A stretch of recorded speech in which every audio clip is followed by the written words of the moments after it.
I don't want to rant and I don't want to scream, I really don't. But I am tired of this false narrative being thrown around about Chet Holmgren.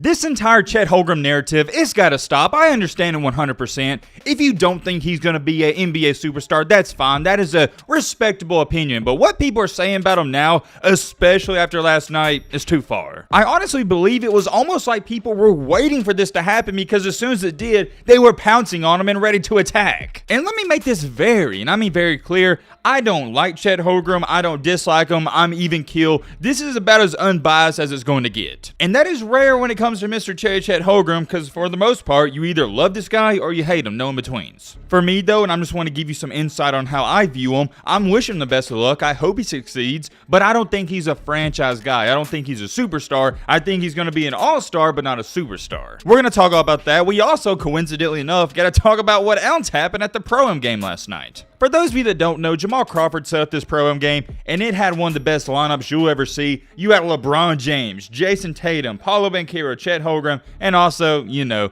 DeJounte Murray. For those of you that have been keeping up with this, you know DeJounte Murray and Mr. Paolo Banchero, they've had a little beef going on. It appears to seem, though, that's all it ever was, just some little beef, because they did squash it last night. I'm not doing no intro, none of that. I don't even think you guys like when I do intros, because I'll be honest, I do drag them out sometimes. I don't mean to, it just happens. We're just going to jump straight into both of these topics. Real quick though, before we get into it, I have to ask you guys a serious question. Football season is right around the corner, and starting on September 3rd, every Saturday during football season, I'm going to be live streaming. I know we got a bunch of new people, but if you did keep up with the channel last year, you know what happened during football season. That's all we talked about. We didn't even make a basketball video. I think there was a 4 to 5 month span where we didn't make a single basketball video on this channel. The reason for that is because everybody was loving the football videos, and I myself, I love making football videos just as much as basketball ones. So with football season coming up, I'm going to ask you right now, I'm not going to be one of those corny YouTubers and say leave a like. You don't got to leave a like. Just let me know in the comment section, do you want to see basketball videos during football season? If the answer to that question is yes, I will try my best to incorporate them in there here and there, but during college football season, it's mostly going to be college football videos. Just let me know, and it's a very important question because I want to cater to my audience, and that's why we only made football videos last year, because that's what everybody wanted to see. Everybody wanted more football videos, so that's what I'm going to bring. But then I had a lot of people commenting and DMing me on Instagram, yo Matt, we want to start seeing basketball videos again. So guess what? We start making basketball videos. I want to make the content that you guys want to see. Let me know in the comment section if you want to continue to see basketball videos. Alright, that's enough jibber jabber. I'm sorry for that rant. Let's get into what happened last night. The Pro-Am game that was set up last night, I don't know another word to describe it. It was flat out legendary. I want you to think about this. How many other times, if ever, are you going to see LeBron James, Jason Tatum, DeJounte Murray, Paolo Banchero, and Chet Holmgren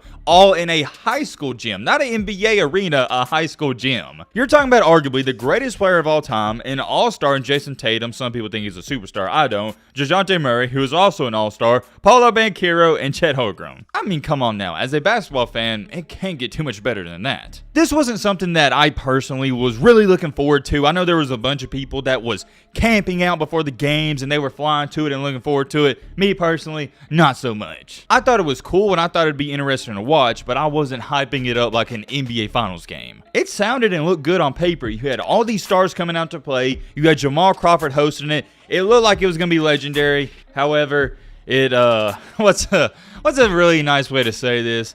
It didn't go as planned. It went from being one of the most legendary Pro-Am games of all time to a disaster within the blink of an eye. I believe technically it ended in the second quarter because the court was wet and it was just chaos in there. The gym was like 120 degrees and there was no AC. It could have been at halftime, but all I know is it didn't get to the third quarter. I could tell from the jump this was going to be a crap show. I mean, I'm going to show you this clip right here. This is LeBron James walking into the gym, and here was my question. Where in the crap is the security? You got LeBron James, who isn't just maybe the greatest basketball player of all time, but he is an icon right now, and you got no security for him? Come on, man. And I already know, and this is a valid point, you got people saying stuff like this. Man, don't nobody care about security. Did Dr. J have security at Rucker Park? This is for the culture. Bron knew what he signed up for. He'll be okay, and that got over 350 likes, and I get it. I understand it. Back in the day, there wasn't security, but you also got to remember, back in the day, people weren't crazy like they are now in 2022. I don't think not having security popularity, it's a major and big deal. I'm just saying I knew once I saw that it wasn't going to be too good. You just kind of got the feel and vibe from watching that everything was too good to be true. There's no way this was going to go over smooth and nothing bad was going to happen. Fast forward in time to when the actual game started, it was only about, what was it, a minute or two in, where LeBron had a one-on-one fast break with guess who? Chet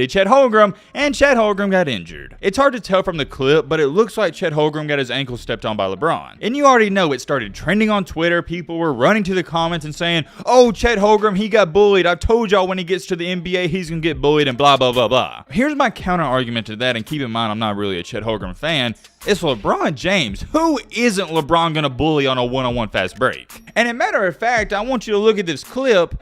Chet Holmgren, he stopped LeBron from scoring. Did LeBron push him a little? Yeah, but it's LeBron James. Chet Holmgren in this video clip, he held his own. He went after the ball, tried to steal it, couldn't steal it, got pushed around and tried to block it, and he forced a miss. I don't understand it. When is a player ever going to be criticized for stopping LeBron one-on-one on a fast break outside of Chet Holmgren? I don't want to rant and I don't want to scream. I really don't. But I am tired of this false narrative being thrown around about Chet Holmgren. Oh, he's too weak. Oh, he's too frail. He's going to get abused in the NBA. Guess what? No, he's not. You know why he's not? Because this isn't the NFL. Last time I checked, you can't just hike a football and run him over. You're going to get a foul. If he was in the NFL and he was this skinny, yes, I would have major concerns, but it's the NBA. Different sport. We've seen skinny and weak players before, like Kevin Durant, dominate the league. He's going to be just fine. Now, let me clarify on that statement. I don't think Chet Holmgren is going to dominate the NBA like Kevin Durant, but you get what I'm trying to say. You're going to see many NBA players push him around. I've said this before. They are going to push him around like he's a rag doll,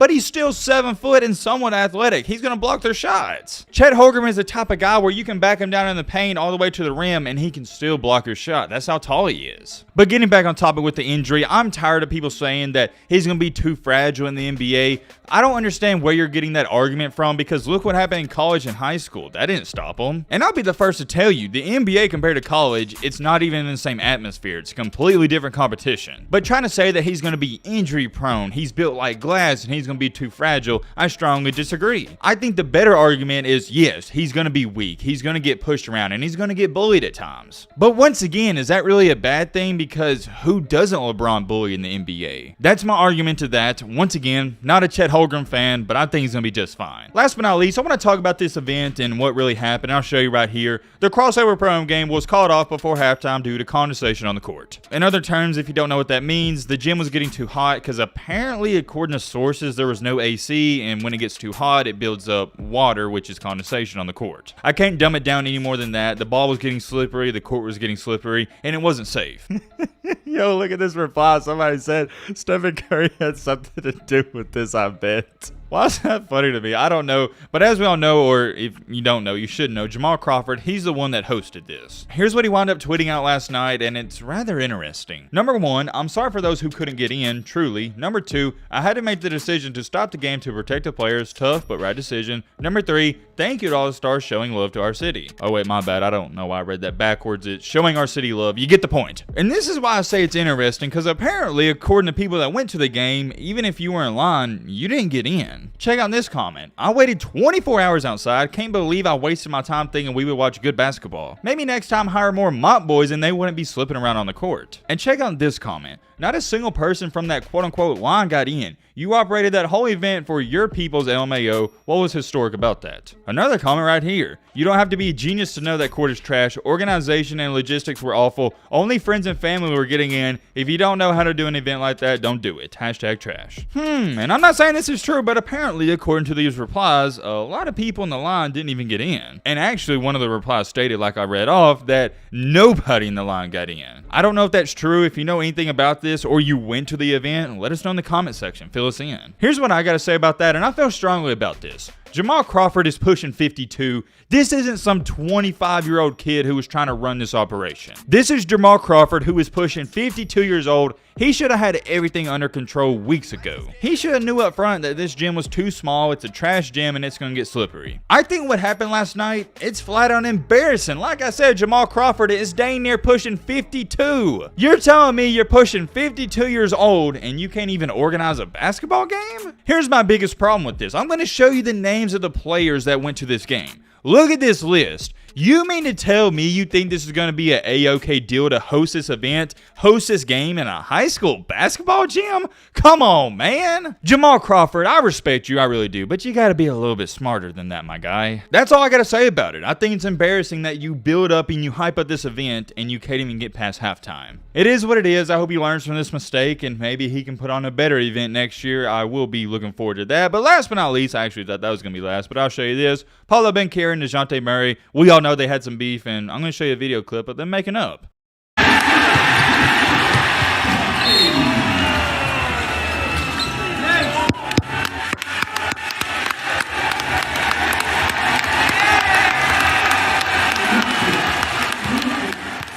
Hey man, that's what it's all about. I'm not gonna lie to y'all. When I saw that, it brought a smile to my face. I love to see it. Although yes, having beef and all these players going at one another, it's entertaining to see. I also love this. I love to see it. If you didn't know, DeJounte Murray and Paolo Banchero, both of them are from Seattle. It's nice to see both of them finally getting along. But yeah, that's pretty much gonna wrap up this video. Let me know your thoughts down below. But